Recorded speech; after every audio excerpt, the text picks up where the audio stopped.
Assalamualaikum warahmatullahi wabarakatuh.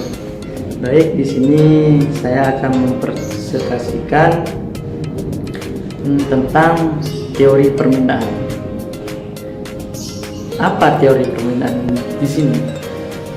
Teori permintaan secara umum yaitu banyaknya jumlah barang yang diminta pada suatu pasar tertentu dengan tingkat harga tertentu pada tingkat pendapatan tertentu. Jadi besar kecilnya perubahan permintaan ditentukan oleh besar kecilnya perubahan harga. Jika ini terjadi, maka berlaku perbandingan terbalik antara harga terhadap harga permintaan dan perbandingan lurus dengan penawaran. Hukum permintaan di sini menyatakan apabila suatu barang naik, maka permintaan barang tersebut akan turun. Sebaliknya, kalau jika harga suatu barang turun, maka permintaan terhadap suatu barang tersebut akan naik.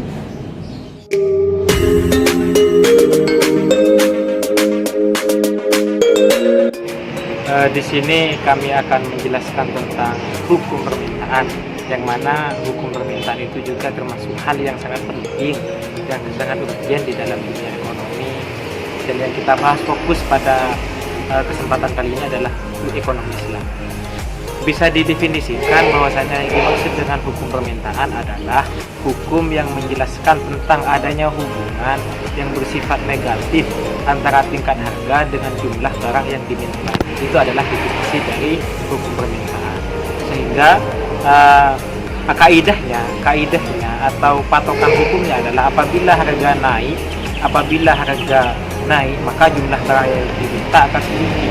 Kebalikannya, apabila harga semakin rendah maka jumlah barang yang diminta akan semakin meningkat. Itu adalah hukum kaidah di dalam sebuah permintaan.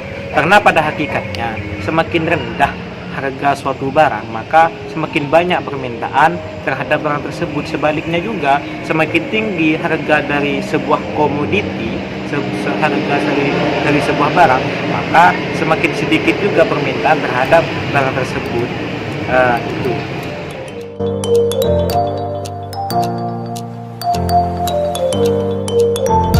Di sini kami membahas tentang faktor-faktor yang mempengaruhi permintaan.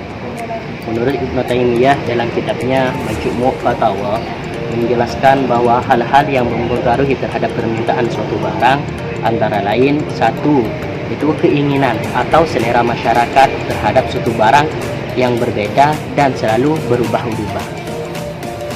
Dua, jumlah para peminat terhadap suatu barang.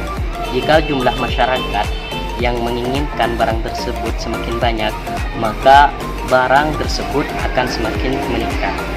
Tiga, itu kualitas pembeli, di mana tingkat pendapatan merupakan salah satu ciri kualitas pembeli yang baik. Semakin besar tingkat pendapatan, semakin tinggi kualitas masyarakat untuk membeli. Yang keempat itu lemah atau kuatnya kebutuhan suatu barang.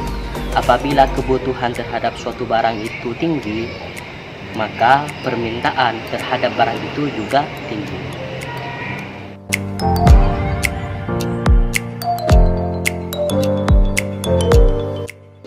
Di sini kami akan membahas tentang konsep permintaan dalam perspektif Islam. Konsep permintaan dalam perspektif Islam adalah suatu komoditi atau barang atau jasa yang tidak semuanya barang atau jasa itu bisa dikonsumsi dan juga digunakan. Dibedakan antara yang halal dengan yang haram. Oleh karena itu, dalam teori permintaan Islami yang dibahas permintaannya adalah barang yang halal.